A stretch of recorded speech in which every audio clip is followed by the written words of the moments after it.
मुल्क में मुसलसल दूसरी बार पेट्रोलियम मसनूआत की कीमतों में इजाफे का इम्कान है।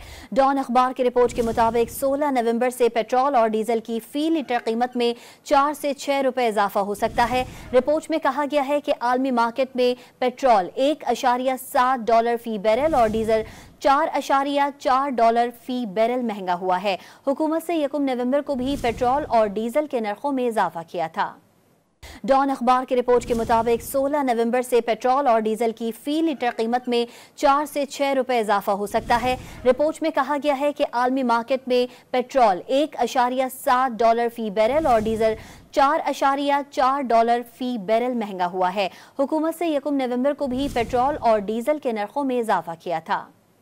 डॉन अखबार की रिपोर्ट के मुताबिक 16 नवंबर से पेट्रोल और डीजल की फी लीटर कीमत में 4 से 6 रुपए इजाफा हो सकता है। रिपोर्ट में कहा गया है कि आलमी मार्केट में पेट्रोल $1.7 फी बैरल और डीजल $4.4 फी बैरल महंगा हुआ है। हुकूमत से 1 नवंबर को भी पेट्रोल और डीजल के नरखों में इजाफा किया था।